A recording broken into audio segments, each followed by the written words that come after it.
오늘 함께 나누실 말씀은 구약성경 창세기 13장 5절에서 13절인데 제가 6절과 7절만 봉독해 드리겠습니다. 그 땅에 그들이 동거하기에 넉넉하지 못하였으니 이는 그들의 소유가 많아서 동거할 수 없었음이로이나. 그러므로 아브라함의 가축의 목자와 롯의 가축의 목자가 서로 다투고 또 가나안 사람과 브리스 사람도 그 땅에 거주하였는지라. 오늘 설교 제목은 형제 간의 갈등이 생길 때입니다. 가난할 때는 서로 돕고 화목하게 살아가는 것이 형제 관계입니다. 그런데 돈을 벌고 먹고 살만하면 재산 문제를 둘러싸고 서로 고소하고 싸우는 모습을 우리 삶에서 종종 보게 됩니다.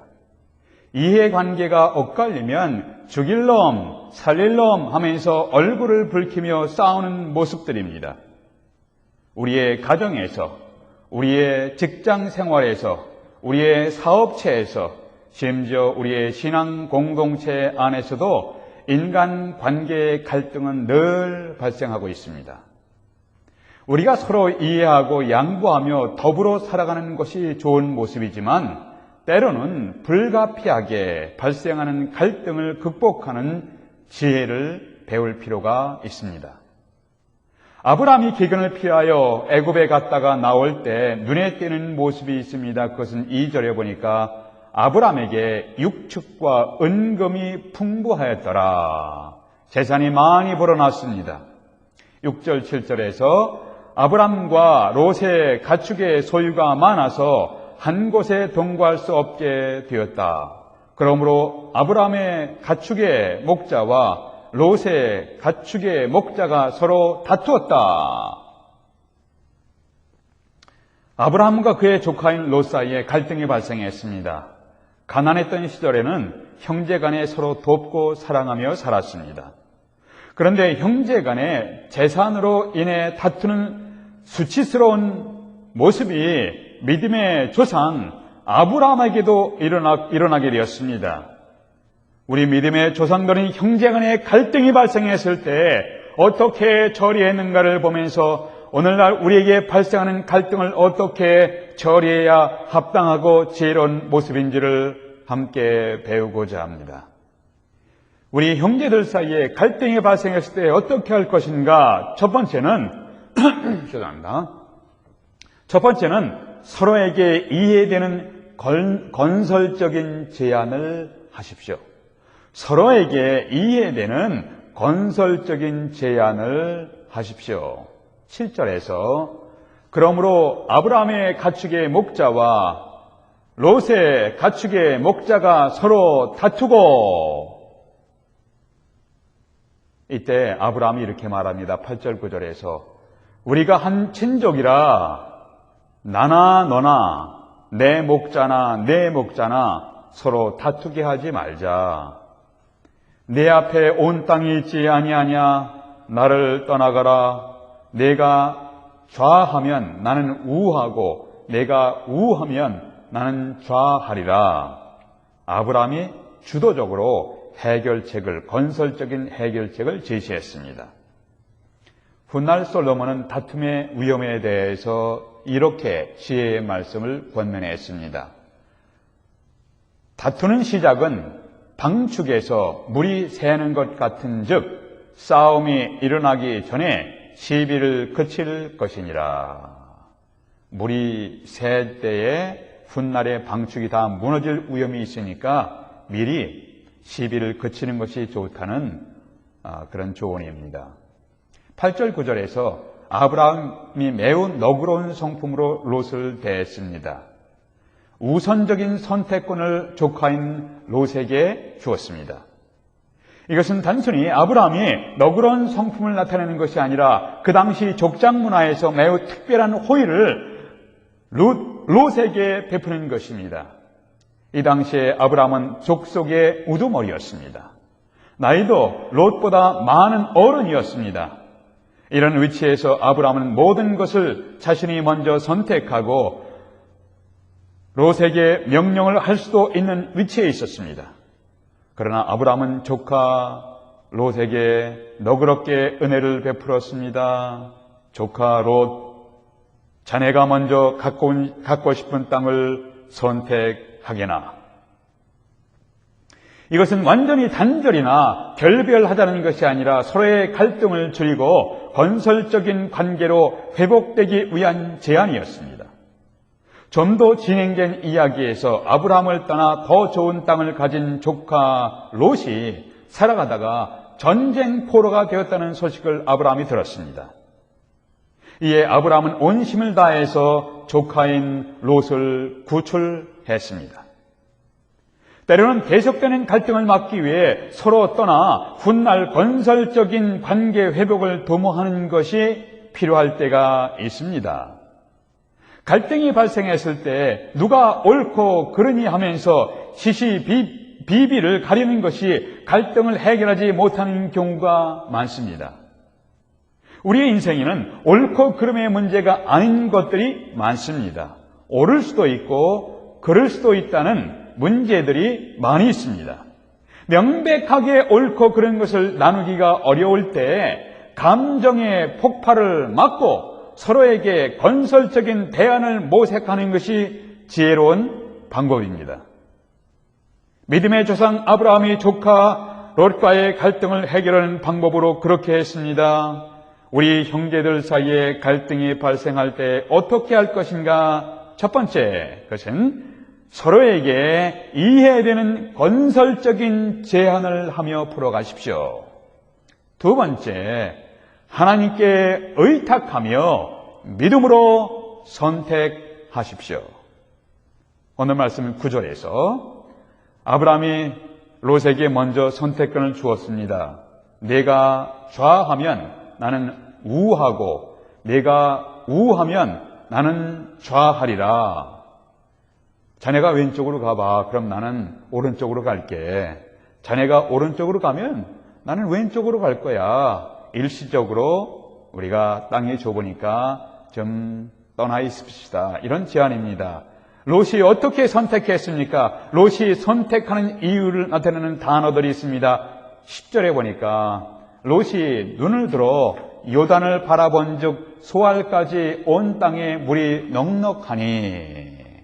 자세히 봤습니다. 11절에서 롯이 요단 온 들을 택하고, 롯은 높은 산에 올라가서 사방을 바라보았습니다. 10절에 보니까 롯이 눈을 들어 요단들을 바라보니, 이것은 롯이 요단 계곡의 지형들을 자세히 살피며 조사하였다는 의미입니다.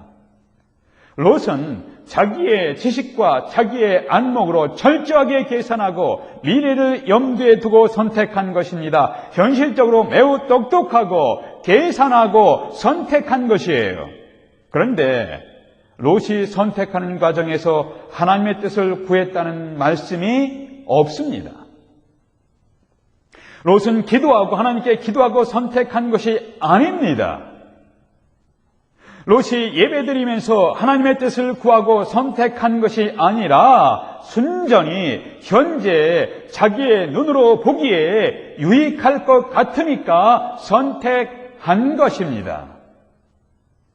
하나님의 뜻을 구하지 아니하고 순전히 눈에 보이는 계산대로 결정한 후에 그 다음에 롯은 어떻게 되었습니까? 13절에서 소돔 사람은 악하여 여호와 앞에 큰 죄인이었더라. 이것은 매우 특별한 표현입니다. 악하고 하나님 앞에 큰 죄인이었더라. 이것은 소돔 사람들이 보통의 죄인들보다 매우 심각한 죄를 범하고 있음을 알 수가 있습니다. 롯의 인생에서 비극이 앞날을 기다리고 있었습니다. 육신의 눈으로만 보고 결정한 결과입니다. 자기 지식과 안목으로만 보고 결정한 결과입니다. 하나님의 뜻을 생각하지 아니하고 결정한 결과입니다. 하나님 경외의식이 없이 결정한 결과입니다. 하나님 없이 생각하고 하나님 없이 계획하고 하나님의 뜻을 내 인생에서 제외시키고 결정한 결과가 롯의 일생에서 가장 큰 실수를 범하게 된 것입니다.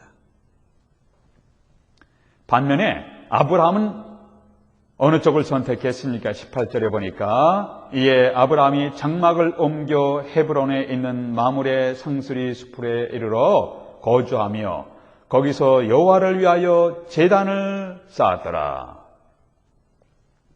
지금도 성지 순례하면서 들리는 곳이 헤브론인데 헤브론은 비옥한 땅이 아닙니다.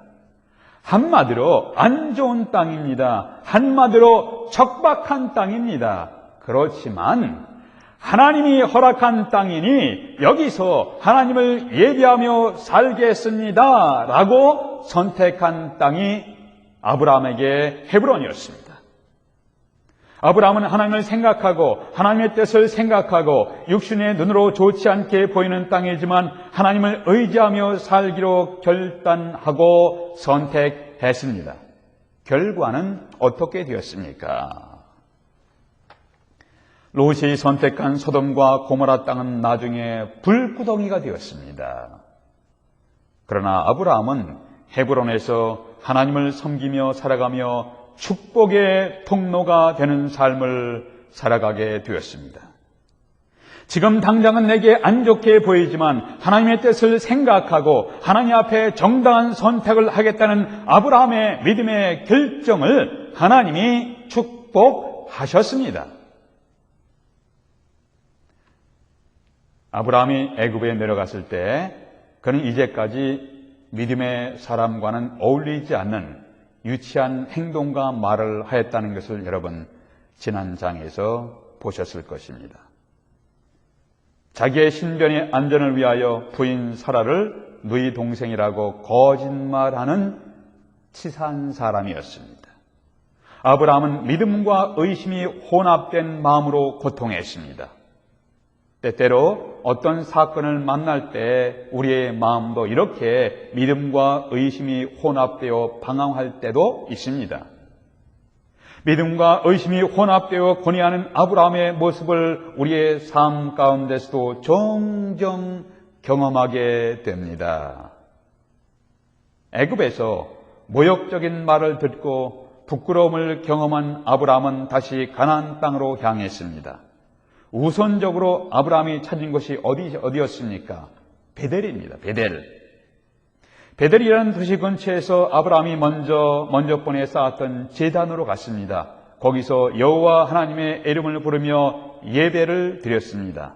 4절에 보니까 처음으로 단을 쌓은 곳이라. 이것은 원래 먼저 번에 단을 쌓은 곳이라는 의미가 있습니다. 애굽에서 인생의 실패를 경험한 아브라함은 하나님과의 관계 복원에 나섰습니다. 하나님과 다시 관계를 복원하고 하나님과 가까이 동행하는 길은 하나님께 드리는 예배였습니다. 아브라함의 삶에 다시 예배 드리는 모습이 나타나기 시작했습니다. 이것이 회복의 시작입니다. 우리의 삶도 때로는 실패하고 때로는 유치한 행동을 하면서 하나님께 대해서 믿음을 멀리할 때가 있습니다. 이때 우선적으로 해야 할 것은 하나님께 마음을 다하여 예배드리는 것입니다. 예배는 하나님의 관계를 복원하는 첫걸음입니다. 예배는 하나님과 가까이 동행하는 첫 번째 단계입니다. 예배는 우리를 새롭게 시작하게 합니다. 아브라함이 애굽에 내려갔을 때는 조급하고 자기 중심적인 치사한 사람이었습니다. 그러나 가나안에 올라와서 예배드린 후에 어떠한 형편에 처하든지 아브라함은 하나님께서 약속하신 것을 이루어 주실 것을 믿는 믿음의 사람이 되었습니다. 이런 의미예요. 하나님께서 이 땅을 나의 후손에게 주신다고 약속하셨다. 롯이 어떤 행동을 하든 간에 이 땅은 하나님께서 나와 나의 후손에게 주실 것을 나는 믿는다. 그런 고백입니다. 이것은 전적으로 하나님께 의탁하는 것입니다. 이것은 아직 육신의 눈에 보이지 않지만 하나님의 약속의 말씀에 따라서 앞으로 그렇게 될 것을 믿는 믿음이었습니다. 오늘의 현실에서 믿음으로 살아감으로써 손해보더라도 훗날 하나님이 보상하실 것을 바라보며 믿음으로 살아가는 모습이 여러분과 저에게도 있습니까? 자문해 보십시오. 아브라함이 늘 완전한, 아무런 흠도 없는 늘 완전한 사람은 아니었습니다. 아브라함도 실수할 때가 많았습니다. 18절의 후반부에 여호와를 위하여 단을 쌓았더라. 하나님께 예배드렸다는 의미입니다. 어느 때나 아브라함이 늘 예배드리면서 주님의 뜻을 구하는 그런 사람이 아니었습니다. 때로는 아브라함도 방황하며 허물을 갖고 있는 경우가 많이 있었습니다. 그러나 이러한 시점에서 예배드린 것은 아브라함의 원래 삶의 패턴으로 회복된 모습이었습니다. 아브라함이 그렇게 너그럽게 선택의 우선권을 롯에게 줄 수도 있었던 것도 하나님의 뜻에 자신을 의탁했기 때문이었습니다. 아브라함은 하나님의 약속의 말씀을 믿고 살았고 무엇을 결정할 때 하나님의 뜻을 기다렸습니다. 현재의 눈으로 보기에 어리석은 모습이지만 하나님의 뜻을 기다리는 모습은 지혜로운 모습입니다. 하나님께서 내 인생을 책임져 주실 것이라고 믿었습니다. 그래서 아브라함은 담대한 사람이 되고 너그러운 사람이 될 수가 있었습니다.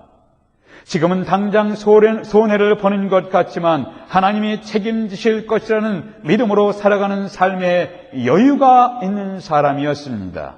이것이 그리스도인의 당당한 모습입니다.